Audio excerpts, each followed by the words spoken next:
the Smackdown Rundown. This is week 111. I'm Travis Colt. This is Kevin Hahn. Here we go. Whoa. You got a lot less attractive. I was hot for a minute. For a second. Where did all the wrestlers that were on you? You were wearing a hat. You had way more tattoos. I think I know more about what happened on SmackDown now, though. Yeah, I feel like they could be I feel accurate. way less intoxicated. Probably. So let's talk about what happened on I still have SmackDown. long hair, though.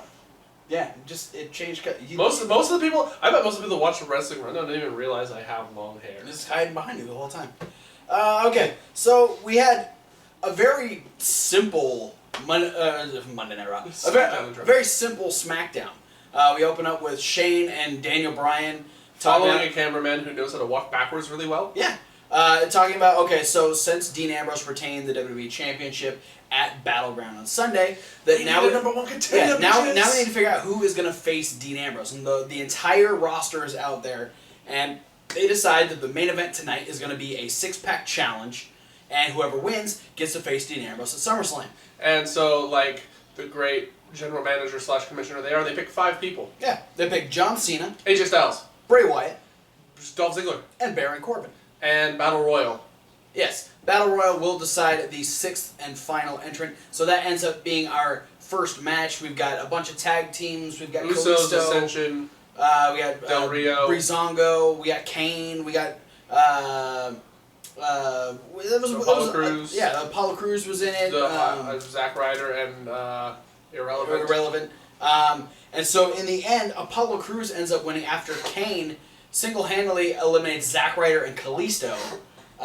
He also single-handedly eliminated Breezango and the Ascension. And the Ascension, yeah. Yeah, Kane and Battle Royals. And I think he eliminated one, if not both, members of the Vaudevillains, too.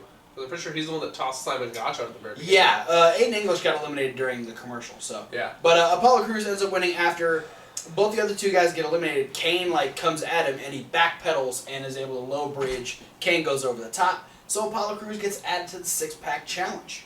Yeah. And then we found out some really cool stuff that's happening. Shelton Benjamin is making his way back downtown. to SmackDown. Why you put him in front of Bryan? Because he's going to be important now. Okay. Yeah, I'm stoked for that. Shelton Benjamin making his way back to SmackDown. Hell yeah. Can you imagine Shelton Benjamin versus AJ Styles on SmackDown? I'm really hoping for American Alpha versus World's Greatest Tag Team. Hey, let's go and get that Charlie Haas back. Then we had a rematch from Battleground. We had Becky Lynch taking on Natalya. Very much more aggressive than technical than they were. The technical side was Sunday. This was way more physical, a lot more strikes. Still fierce. They brought it. Still good. These two ladies know what they're doing. They broed it. And there was a lot of moments where it was trying to get submissions into submission, which actually ended up being the way it ended. Because as Natalya goes for the sharpshooter, Becky's kind of able to I guess in a way it was like a drop toe hold almost, and then she's able to roll over, get the disarmer, and she makes Natalya tap out. And as Renee is asking her how it feels to, she got the win, she got the revenge. And this is one of those things that I mentioned. It was like they did it on Raw, where the feed was going directly to the camera feed rather than the audience feed. Yeah. So it was just I'm pretty sure the commentators could all probably hear it. Probably. But it was for the at-home audience only, basically. Yeah. And so Renee's asking, how's it feel to get the win? Get some revenge after how she's been treating you, and she called herself Becky Balboa, and that's about how far she got until she was interrupted by Alexa Bliss. Yeah, interrupted by Alexa Bliss. Looking good and making a statement. Yeah, she came out, resting Bliss face on point. Yes. And she said, and she had a really good. It was short, but it was a really good promo on her part.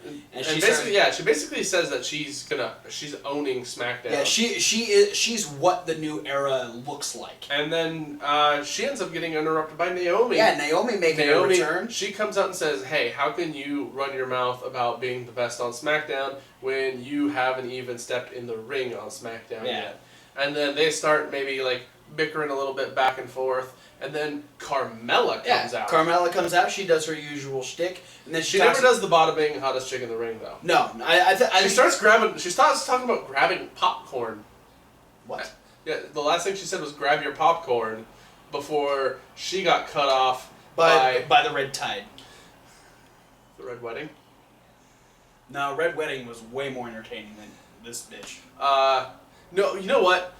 To be completely honest... The entrance was... Oh my god, I hate her even more. I thought the entrance was fantastic for the character.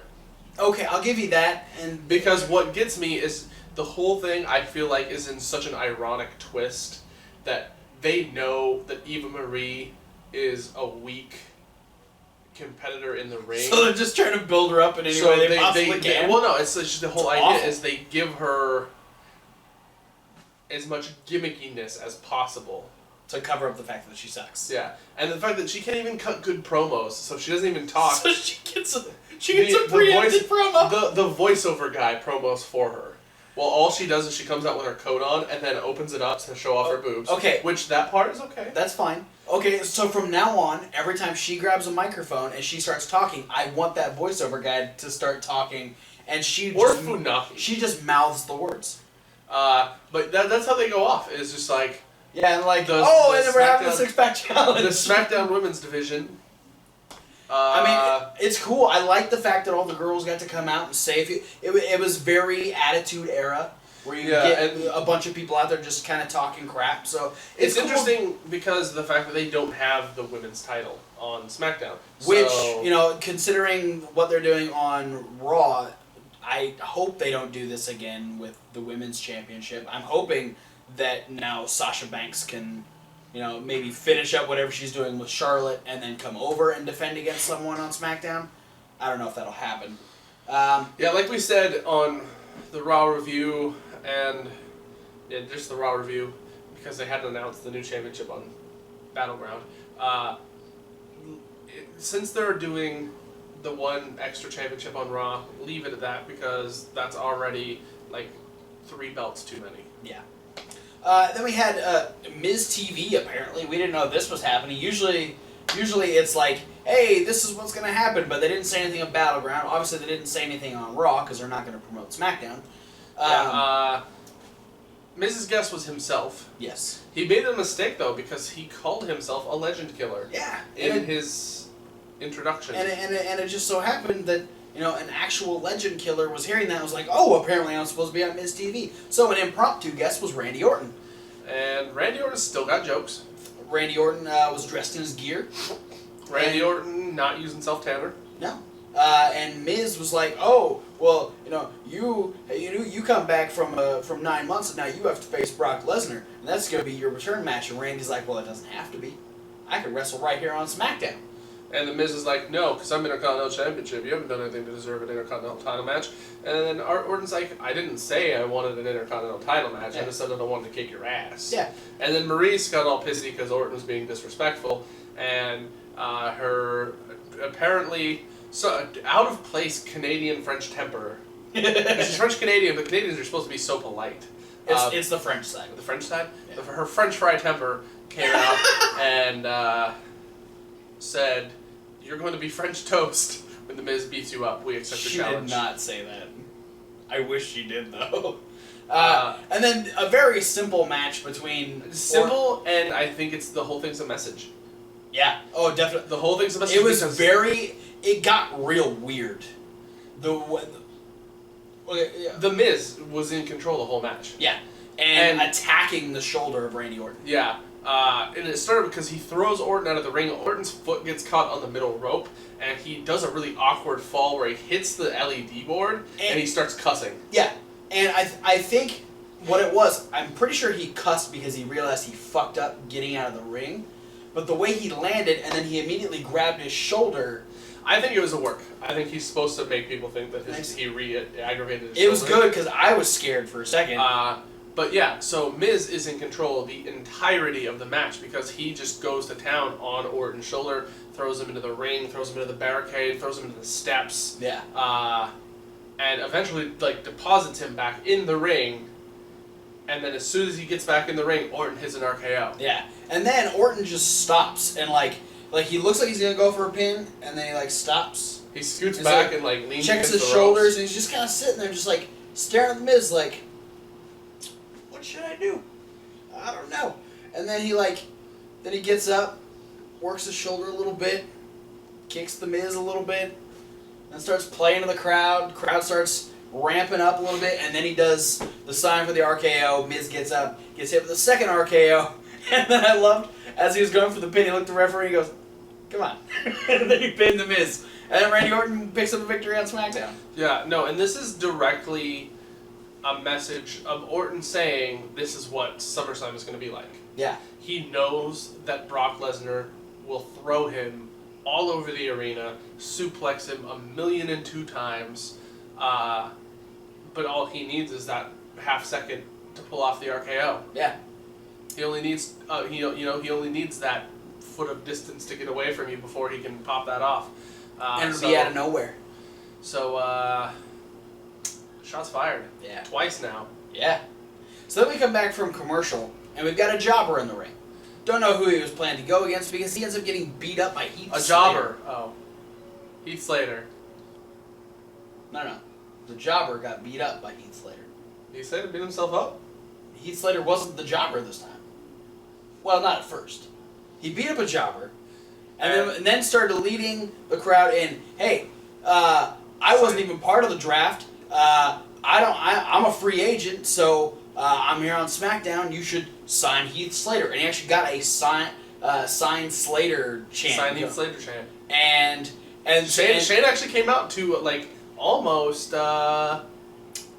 humor Heath Slater's notions. Yeah, Shane's like, well, you know this is SmackDown. And he's like, yeah, that's why I'm here. That's why I'm expressing my opinion. You should sign Heath Slater. I was part of the Social Outcasts. I'm a former multi-time tag team champion. He went through and listed all the different factions he was a part of. Yeah, and so including 3MB. Yeah, he's like I've done a lot of things, and I can bring a lot of difference to your roster. So you should sign me. I'm the hottest free agent. But then there was someone else who ended up getting in the ring, who the crowd was slightly more excited to see, but Heath still thought it was for him. And Shane's like, you know what? I do see the hottest free agent, and I'm definitely gonna sign him. And he's like, damn right you are. And then he turned around into a gore from Rhino. So Rhino's on SmackDown. Yeah. Awesome. I was actually surprised you didn't hear any of the rumors that Rhino was coming up. That's the reason why he came up to do the whole. I've stopped reading rumors. Oh, really? I like being surprised. This was an awesome surprise. I'm totally cool with Rhino being on SmackDown. He can also go back to NXT if he wanted. I'm totally down for more Rhino. Sorry Heath Slater had to get gored, but yeah, no. It's the price to pay. It was a moment though that really showed me that Heath Slater does have a lot of tools. Oh yeah. Because that was it was actually a really good promo. Yeah. I'm upset that Axel's on Raw because I wish that So is Bo. Oh, Bo's on Raw too? Damn it. I wish. But, and I know you're going to hate this, but with the fact that they've been bringing people back for SmackDown, one of the rumored names to come back for SmackDown is Jinder Mahal. Let's just stick with Rhino and Shelton Benjamin. Let's not do anymore. We do Rhino, Shelton Benjamin, and Heath Slater as the new 3MB. Yes.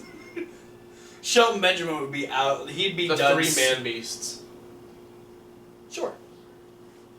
Not Crimson Werewolf, the Rhino, and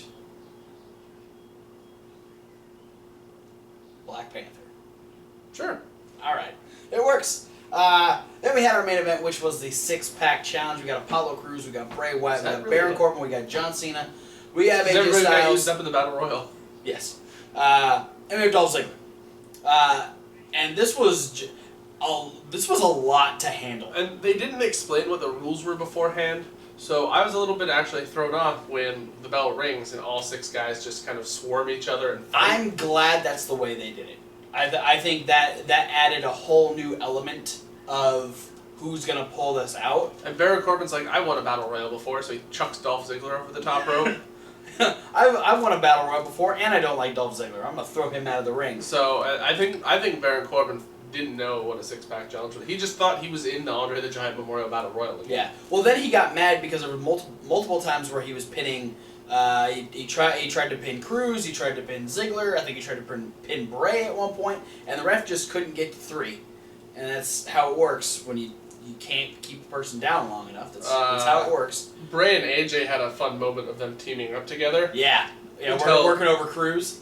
Until AJ decided he was going to try and like one-up Bray Wyatt, and he went to run off the ropes, which I assume was going to be his knee drop. Probably. Because Bray had just run off the ropes and did his senton. Yeah. But he runs off the ropes, and Bray just spins around and clotheslines him. Yeah. And then, we had, Cruz. I like the fact that Cruz got a chance to be in this match with a lot of top-tier talent. And Baron Corbin. Baron Corbin. It's a good place for him because he really got to show off a lot of his ability. Yeah, and I kind of almost thought he was going to be the one who wins because I kind of felt like they might have mirrored the Finn Balor story on Raw. And we were kind of tossed around. Okay, AJ and Styles. AJ and Cena are going to do their match at SummerSlam. So are John and Styles. So they're probably not going to win. And then Baron Corbin is a little too new. He's probably not going to win. Dolph Ziggler, he never really gets his moment. And so we're kind of like thinking, okay, Bray is kind of a shoe-in. Cruz could be like the dark horse. The dark horse win. No offense by that. Meant? How about meant? How about a real word? You do grammar good. I do the best of the grammar things with my word hole. So then eventually it just breaks down. It's Finisher Fest. Talk about attitude adjustment train. Yeah. Where Cena hits everyone. Yeah, AJ and Cruz and Wyatt. And then he goes forward on Corbin. Corbin's the last one he hits. And he's struggling to pick him up, and then Corbin slides off and then goes for a move, but Cena kind of does a dodge and uses Corbin's forward momentum to actually pick him up. Yeah. Which was kind of a weird thing, watching Cena pretend to struggle with somebody. Especially with Baron Corbin. He's not that big. Because we've all seen you freaking pick up Big Show and Viscera and who else is huge? Kali. You've picked up Kali. Kane on multiple occasions. So it's a shocker. But then, after Cena hits the AA on Corbin, he turns around and gets hit with the Styles Crash, and as he hits that, Cena plops out of the ring. And so AJ thinks he's all by himself. He turns around into a super kick from Dolph Ziggler. And Dolph Ziggler is going to face Dean Ambrose at SummerSlam for the championship. So I wasn't hallucinating that Dolph Ziggler won a main event match. No.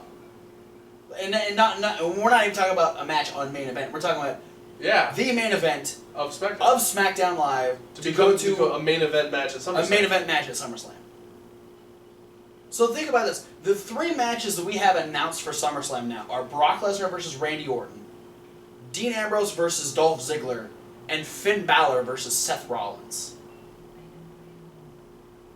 That right there, just those 3 matches, that's a SummerSlam. You don't need anything other than that. So, fuck yeah.